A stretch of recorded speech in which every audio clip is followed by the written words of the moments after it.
Belladonna Moonbeams. How are y'all doing? I am doing really well.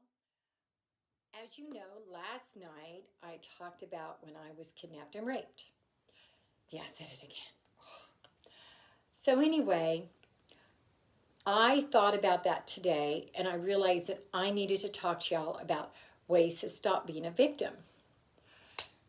Because all too often, people have something bad happen to them. Like everybody, almost everybody has had something bad happen to them in their life, myself included, obviously. But what happens is that some people get stuck in that victimization. So I'm going to talk to you about the different levels of victimization and how to avoid it, and also a spell about it, which is why I have a candle and a glass of wine. Just saying. The first one is to stop blaming others. Okay, that means that you can't say, so and so made me do it. First of all, unless they literally held a gun to your head, they didn't make you do it. I gotta say that. That's one of those things I used to even tell my kids. They would be like, Mommy, so and so made me do it. And I'd be like, did they hold a gun to your head? They'd be like, well, no. Did they threaten to kill you? Well, no. Then they didn't make you do it. They might have encouraged you to do it. You might have chose to let them to follow their lead, but they did not make you do it. Just because you were a victim of a rape or childhood abuse or of an abusive spouse, they are no longer making you do anything unless you choose to let them do it. Did you hear that? You are choosing. I've got to say that. I cannot say that strong enough. You are the only one who can make those choices now. I remember my daughter had a friend over to her house, and he was drunk. Our house. She was like 17, and he came over drunk, and I kicked him out. I said, "Just go home. Just get out of here." And he's like, "It's not my fault that I'm drunk. My father made me do it." I'm like, "Well, how old are you?" And he was like 21. I'm like, "No, no, no, no, no. Your father is not here, and you are an adult. At some point, you have to become." Sorry about that. Responsible for your own actions. You can no longer blame someone for something they did in the past. You have to choose to heal. You have to choose to go on. That's number one. Number two, be compassionate to yourself. That does not fly against what I just told you. This means that when you make a mistake, you don't overreact. For example, the other day, I forgot to go somewhere. Did I beat myself up? No. I just called and fixed it. I just said, I messed up, sorry. And you know what? That was okay. People make mistakes. You make mistakes. I make mistakes. Do not beat ourselves up. Just because I made a mistake does not mean that I am irresponsible or stupid or any such thing. That's what overreacting is. When you start calling yourself names that are bigger than the mistake. Okay? That's number two. Number three, practice gratitude. Over the last several days, I've had several people say, how's your week going? And I've been like, it's going pretty good. And then I thought about it. And by a lot of people's standards, it wasn't. I broke my toe. My dogs peed on my coat, my new coat. The other day, I overpaid in a bill, which overdrew me, which then I had to call my daughter and borrow the money. And then I got the money back, but, that's kind of bad. But I didn't say I was dumb. And I still had a great week because all of us make those mistakes. And that didn't change the fact that it was a good week overall. I just didn't have a perfect week. And that's okay. So it's up to you to be grateful. It's also up to you to realize what you have. For example, I have a roof over my head. I have an iPhone. I have heat. I have electricity. That's obvious from this. You know, those are all things to be thankful for. I have 4 dogs, some of which pee on my coat, but they love me. So overall, I have more than I don't have. That's gratitude.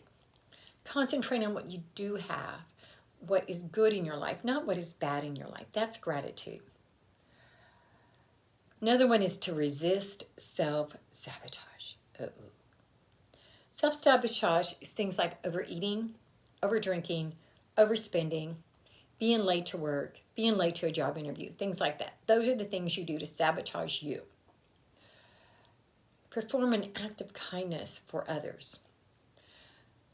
A week or 2 ago, I don't remember exactly when, I went to Walmart and this woman who was wearing clothing from another country asked me if I would help her because she needed groceries for her family. So I bought them some groceries. Not as much as she wanted, but definitely more than I wanted. And I don't know if she really needed it or not. I don't really care. Because what matters is my reasons for helping her. I helped her out of the kindness of my heart, and I'm getting the karma based upon that, period. Not based upon whether or not it was a scam, not based upon whether or not she really needed the food. It's based upon what was in my heart, in my mind. Forgive and let go. That one's really hard, but that means it's say, I forgive you, and don't dwell on it. And in a moment, we're going to actually do a spell for releasing those things. Build self-confidence. We've talked about this before, but one of the things I have done to help build self-confidence is I find something, a way to compliment myself that's just a little bit more than what I am right now, but it's something believable. For example, I can't say I'm a millionaire because that's not believable. But I can say that I'm pretty, or I can say that I'm smart, because that is. And finally, find the source of your learned helplessness. That one's a little bit harder. Sometimes we don't realize where we're getting that helplessness from. It may be from your parents' voice saying that you'll never amount to anything. Or that, I just had one of those. My dad told me when I was a teenager that I would never amount to anything because my mother was a tramp. I was adopted, so not my adopted mom, my birth mom. And I'm still carrying that. And so not tonight, because we're working on releasing somebody else, I'm going to release that. So that's just one of those things that, you have to do when you're learning that helplessness. So tonight, which is, hang tight, y'all, I got to grab something, sorry.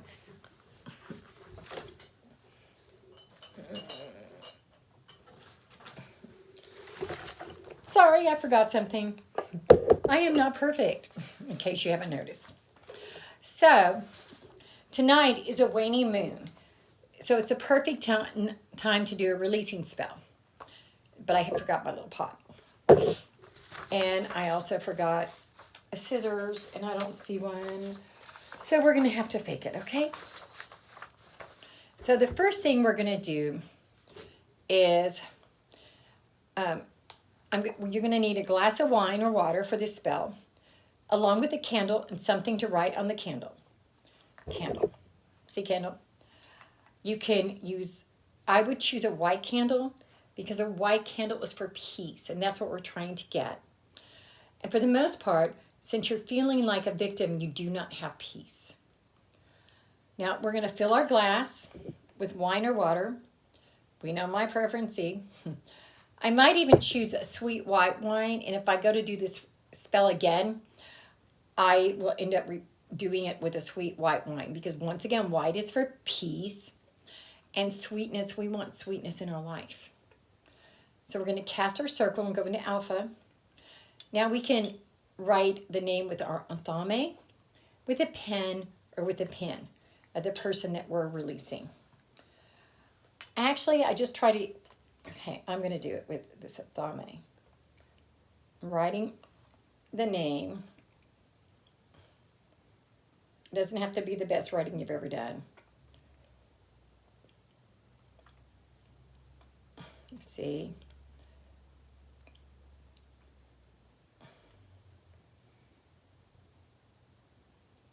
Done. Then you're going to stick it in your candle holder. See, candle holder. I'm going to go ahead and sheath my athame. I no longer need it. And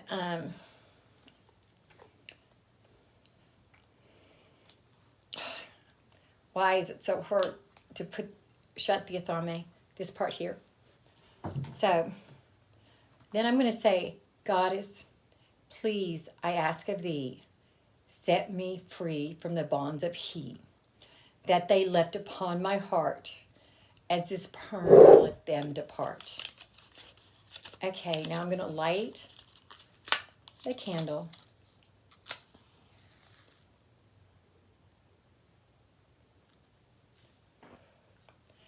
And I don't know about you, but just saying those words made me kind of teary-eyed. And I'm going to look.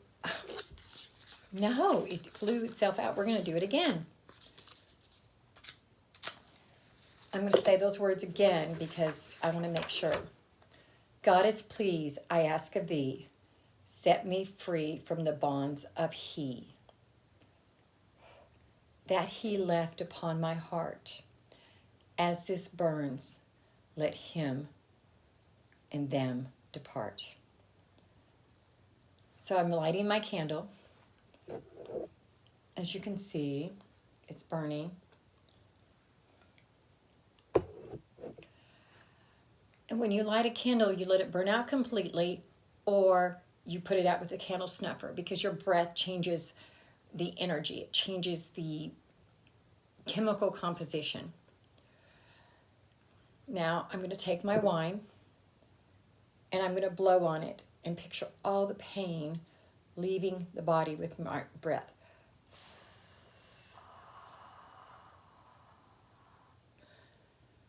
Oh, wow. And then I say, with this wine, no more pain. Let it flow like summer's rain. I cut the cords that bind anything you've left within my mind. Now I want you to visualize the cords between you and that person being cut. Blow again. Letting go of anything that's left behind. And then drink the wine.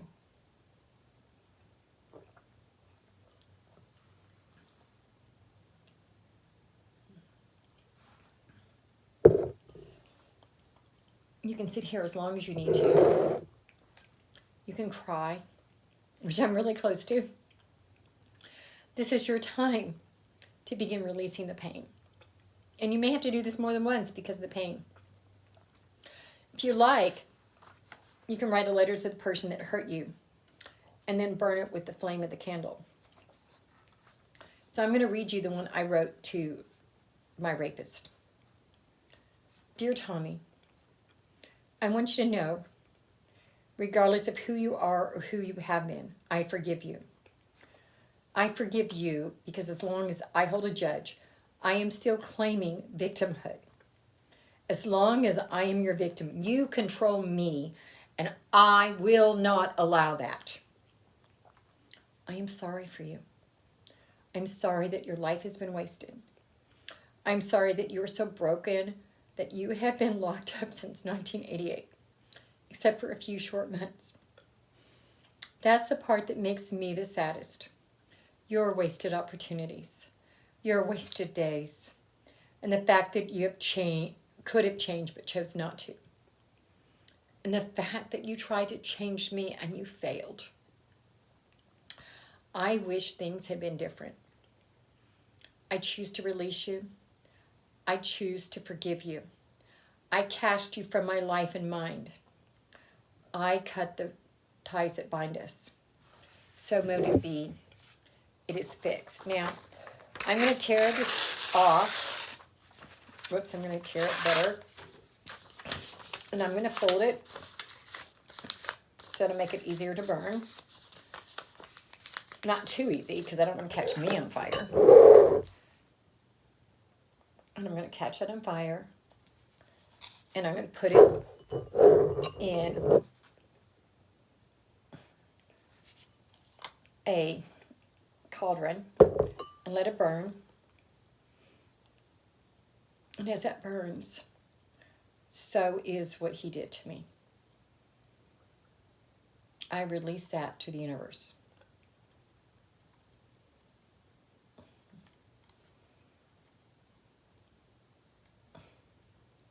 I gotta say, paper doesn't burn as good as it used to.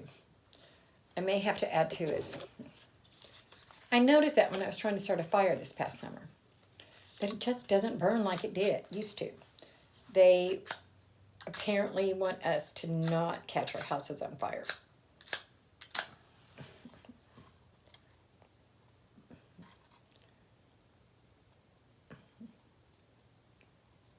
There we go.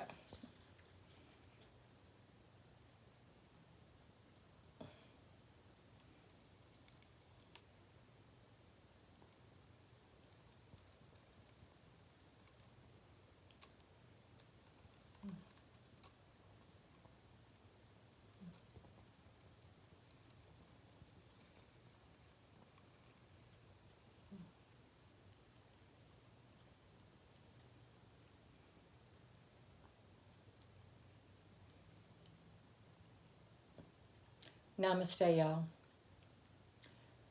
If you want to do a private reading, send me a text to 405-512-9400. If you want me to help you with a spell, same phone number, 405-512-9400. And if you just want me to listen to you, what happened to you, call me, 405-512-9400. I'll talk to you soon. And now I'm going to finish my wine.